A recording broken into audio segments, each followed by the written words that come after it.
আসসালামু আলাইকুম প্রিভিয়াস আজকে সবাই ভালো আছেন আলহামদুলিল্লাহ আমি আমার পরিবার সবাই ভালো আছি।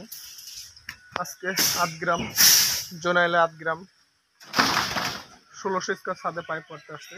4টা বেডরুম, ডাইনিং আছে, 4টা বাথরুম, এখানে একটা কিচেন, 3টা রুম অ্যাটাচড হবে আর একটা কমন হবে।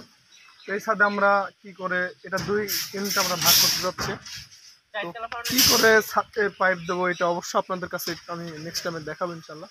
দেখতে পাচ্ছেন 3তলা ফাউন্ডেশন, রডগুলো সব বের করে দেওয়া আছে আগে। তো খুবই ভালো লাগছে কাজটা। আমি আপনাদেরকে একটু ডিজাইনটা একটু দেখাই দেখুন। যে এটা হলো সামনের সাইড এবং একটু ঘুরে আপনাদেরকে দেখাই। এই যে এটা এই পাশ থেকে একটা সিঁড়ি, অর্থাৎ আমি বললাম যে 2 ইউনিটে ভাগ করে দিচ্ছে কারণ 2 ভাইয়ের এটা, এই কারণে যাতে করে কোথাও কারো এক ভাই যাতে আরেক ভাইয়ের এখানে না আসতে পারে, না আসলেও যাতে চলে আর কি, এর জন্য এভাবে করা হয়েছে।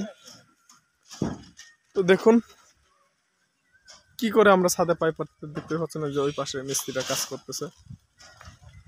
তো সবাই ভালো থাকুন, সুস্থ থাকুন, আর অবশ্যই নেক্সট ভিডিওটি দেখার জন্য চ্যানেলটি সাবস্ক্রাইব করে বেল বাটনটি বাজিয়ে দিয়ে রাখবেন। সবাই ভালো থাকুন, সুস্থ থাকুন। আসসালামু আলাইকুম ওয়া রাহমাতুল্লাহি ওয়া বারাকাতুহু।